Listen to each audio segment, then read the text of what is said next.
Chris, what are your expectations for this season for this team?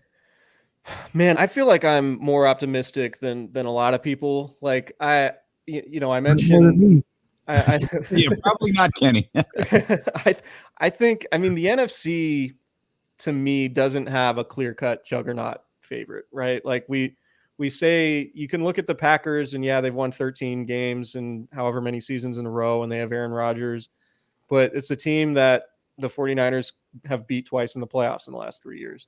Tampa Bay has a loaded roster and Tom Brady coming back, but he is just You don't want to play taking, football no more. yeah, he's taking 10 days away in the middle of training camp. Their offensive line is dealing with a lot of injuries. I think that's problematic. I think the 49ers are in a really good position to make a run here because I mean, I look at last season and it felt like they were winning all those games really despite their quarterback play.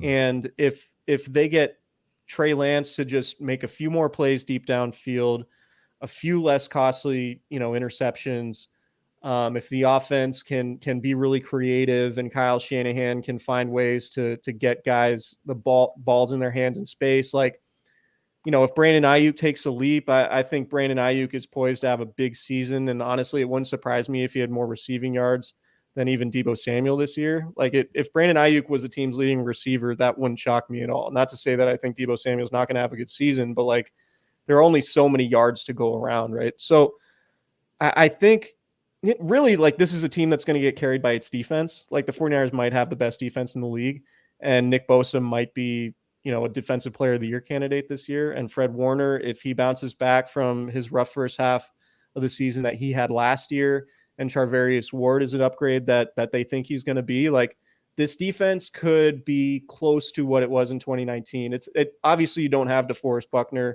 and we'll see what they get on the opposite edge from Nick Bosa, whether it's Drake Jackson coming in, whether Samson Ebukam takes another step. But I do think the defensive line is deeper than it was in 2019, maybe not as